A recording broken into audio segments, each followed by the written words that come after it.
Welcome back to the dear student to the excellent career point coaching centre Bhalki. इससे पहले हमने 3 बहुत से इम्पॉर्टेंट वीडियोस बनाए हैं, जैसे कि स्कोरिंग पैकेज, पासिंग पैकेज और पासिंग पैकेज विद सॉल्यूशन और स्पेशल इम्पॉर्टेंट डायग्राम्स बेस हमने वीडियोस बनाए। तो ये वीडियोस के अंदर हमने डिटेल स्टडी कर ली है। तो हम यहाँ पर तो हमारा सिर्फ ये इतना सिर्फ पढ़ने का हो गया। तो नेक्स्ट हमारा जो पार्ट जो हमने अब तक जो वीडियोस डिस्कस किए हैं उनके तमाम के लिंक आपको डिस्क्रिप्शन लिंक में मिल जाएंगे। आप वहाँ से वीडियोस अगर नहीं देखे हैं तो देख लीजिए। तो वो तो सिर्फ पढ़ना था। अब प्रैक्टिकली जितने हमने क्वेश्चन डिस्कस कर लिए हैं वही क्वेश्चन यहाँ पर आएंगे, ताकि आपको एक आइडिया हो जाए कि एग्ज़ाम में किस तरह से क्वेश्चन पूछता है, आपको किस तरह से आंसर पूछना है। आपको टोटली क्लैरिफाई हो जाएगा कि किस तरह से क्वेश्चन पेपर आएगा। तो हम फर्स्ट मॉडल क्वेश्चन पेपर पढ़ेंगे। साइंस में क्लास 10 मैक्सिमम मार्क्स 80 है। तो यहाँ पर पहले तो आपको 8 मार्क्स के 4 अल्टरनेटिव MCQs आ रहे हैं। तो ये मैं आपको नहीं बताऊंगा इंपॉर्टेंट क्या है, वो वेरी हो सकते हैं एक जगह से। नेक्स्ट 1 वर्ड और फ्रेज में आपको आंसर पूछ रहा है, वो 8 मार्क्स के लिए है। तो what is chemical combination reaction important है। EXM यही पढ़ना है आपको, बहुत इंपॉर्टेंट है। जो राउंड और EXM बताया गया है एग्ज़ाम के लिए, यही क्वेश्चन बहुत ही मोस्ट इंपॉर्टेंट है, आपको यही पढ़ना है। बाकी के उतने इंपॉर्टेंट नहीं है ये मॉडल पेपर्स के अंदर। Second, name the metal which is liquid at room temperature. Acid is produced by stomach. Which acid state Ohm's law. Name any 2 devices which work on the principle of Joule law heating. Why do we use split rings on making of simple electric motor. What is biomagnification. ये तमाम question हमने पहले ही discuss कर लिए हैं। Next 3 marks 2 और 3 marks sentences में 8 question पूछ रहा है 16 मार्क्स के लिए। तो write a neat diagram to show the structure of neuron, हमने पहले ही डिस्कस कर लिया है। ये क्वेश्चन इस तरह से आएगा। नेक्स्ट उसके बाद answer the following questions in briefly. 3 marks के 9 क्वेश्चंस 27 मार्क्स आपको आएंगे। तो राइट इसके अंदर जो क्वेश्चन है, write a neat label diagram to show electrolytic refining of copper, metal and non metal chapter में से आ रहा है। Next 30 question, write the formula to find out resistivity of a conductor. SI unit of resistivity is different from resistance. ये ABC कर आपको beat पूछ रहा है। A के 1 मार्क्स, B के और C के 1 मार्क्स। तो इस तरह से आपको बीट कर पूछ सकता है। Next, write a neat diagram to show illustration of principle of electric generator. तो हमने पूछा था इलेक्ट्रिक जनरेटर, अगर उसकी थ्योरी पूछेगा तो इसका डायग्राम पूछेगा। तो इस तरह से डायग्राम पूछ रहा है आपको, फिर उसका प्रिंसिपल पूछ रहा है 1 मार्क्स के लिए, 2 मार्क्स डायग्राम के, 1 मार्क्स प्रिंसिपल के। नेक्स्ट हम बढ़ते हैं आगे। Answer the following questions in details. 4 marks के 4 क्वेश्चंस हैं, 16 मार्क्स मिल रहे हैं। तो ये भी बिट के अंदर आपको 2+2 करके पूछ रहा है। First one, difference between series connection and parallel, 2 marks. Next, right the circuit symbol for the following, open plug की एंड वायर जॉइंट, हम ये पहले डिस्कस कर चुके हैं। नेक्स्ट लास्ट जो क्वेश्चन है, answer the following questions in detail.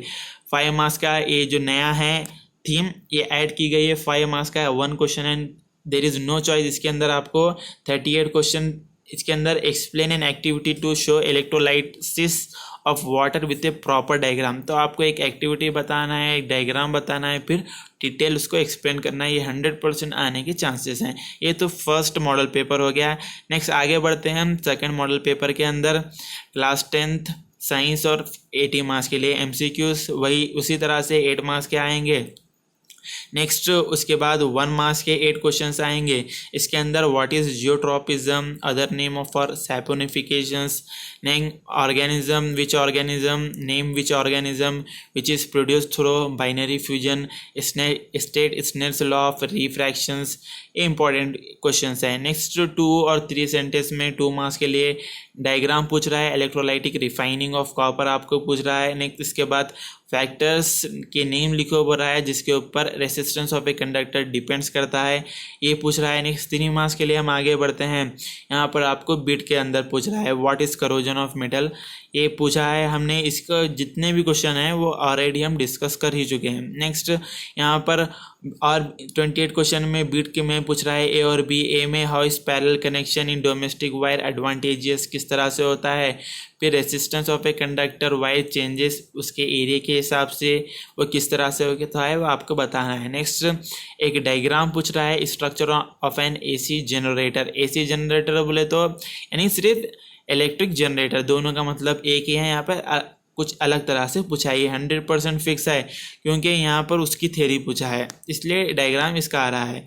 Next 4 marks के जो क्वेश्चंस हैं उसके अंदर structure of section of human heart and label the following part, इस तरह से पूछता है। ये आपको ह्यूमन हार्ट के सिर्फ 2 मार्क्स देगा और ये जो ए में एओर्टा और बी में पल्मोनरी आर्टरी है इसका 1 मार्क्स, इसका 1 मार्क्स, टोटल 4 मार्क्स दे रहा है। तो नेमिंग बहुत इंपॉर्टेंट होते हैं। नेक्स्ट 35 में भी 3 बीट करा है। एक में फ्लेमिंग लेफ्ट हैंड रूल पूछ रहा है, इसके अंदर स्प्लिट रिंग को इलेक्ट्रिक मोटर में उसका रोल पूछ रहा है और शॉर्ट सर्किट किस तरह से हैपन होता है उस तरह के पूछ रहा है। तो ये सेकेंड मॉडल पेपर हो गया। नेक्स्ट आइए बढ़ते हैं थर्ड मॉडल पेपर के अंदर, उसी तरह से पैटर्न है। MCQ का 8, नेक्स्ट 1 वर्ड और 1 सेंटेंस में 8।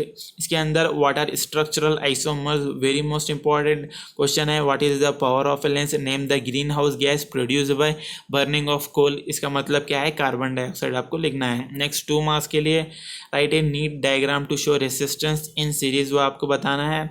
फिर इसके बाद 3 मार्क्स में एक डायग्राम पूछ रहा है इलेक्ट्रोलाइसिस ऑफ वाटर, वो आपको लिखना है। Next responsible gas depletion of ozone layer, उसका नाम लिखना है आपको।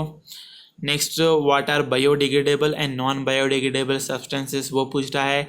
नेक्स्ट 30 में एक डायग्राम पूछ रहा है section of a flower, to show the section of a flower, neat diagram आपको उतारना है।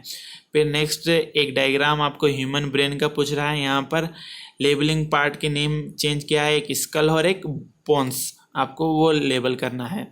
तो ये तो हो गया third model paper. Next important इसके बाद जो सिर्फ हमने मॉडल पेपर 3 हमने डिस्कस कर लिए, ये बहुत ही ज़्यादा हो गए ताकि आपको एक नॉलेज हो जाए कि क्वेश्चन एग्जाम में किस तरह से आते हैं। नेक्स्ट यहाँ पर 2 से 3 बहुत इंपॉर्टेंट क्वेश्चन है, वो छूट गए हैं, आपको डिस्कस करना ज़रूरी है। तो देखिए यहाँ पर 20 क्वेश्चन में एक रे डायग्राम पूछ रहा है, मायोपिक आई और करेक्शन फॉर मायोपिया, ये आपको बताना है। या चॉइस में आपको recombination of spectrum of white light किस तरह से होता है उसका एक डायग्राम उतारना है। अगर पेपर बहुत ही हार्ड आया तो इस तरह से क्वेश्चन पूछ सकता है। 22 में right the events occurring during photosynthesis, में 3 इवेंट्स होते हैं या क्या कितने इवेंट्स होते हैं वो आपको बताना है डिटेल में। और इसके बाद एक क्वेश्चन है वो 5 मार्क्स के लिए, अगर पेपर बहुत ही इजी आ गया है तो 5 मार्क्स, अगर वहाँ पर केमिस्ट्री का नहीं पूछ रहा है बल्कि मॉडर्न फिजिक्स का पूछ रहा है तो वो इस तरह से पूछेगा, यानी stars appear to be twinkling but planets do not twinkle. इसके यहाँ पर हम पहले ही ये जो क्वेश्चन डिस्कस कर चुके कि स्टार्स ट्विंकल होते हैं लेकिन प्लैनेट्स नहीं होते। आपको दोनों के रीज़न बताना है किस तरह से होते हैं। फिर why the colour of the clear sky during day appears blue और ड्यूरिंग सनसेट अपीयर्स रेड, क्यों होता है वो एक्सप्लेन करना है। ये तीनों को 1, 2, 3 बिट में एक ही क्वेश्चन को लाया है, वो आपको 5 मार्क्स मिल रहे हैं। तो 100% ये क्वेश्चन आने के चांसेस हैं। तो देखिए इस तरह से मॉडल पेपर्स हैं ताकि आपको इजीली आपको आइडिया हो जाए कि एग्ज़ाम में क्वेश्चन सेटर किस तरह से क्वेश्चन सेट करता है, उसी के माइंड के हिसाब से आप पढ़ लीजिए, आप इजीली स्कोर कर सकते हैं। अगर ये क्वेश्चंस अगर गुड बाई लक अच्छा आ गए तो बहुत ही ज़्यादा आप स्कोर कर सकते हैं। अगर आपको ये वीडियो पसंद आया है तो अपने जो फ्रेंड्स हैं उनको शेयर कीजिए ताकि ये वीडियो देखकर वो भी इससे फ़ायदा उठाकर अपने साइंस पेपर में अच्छे से स्कोर कर सकें। तो बहुत बहुत थैंक आपका देखने के लिए वीडियोस, थैंक यू।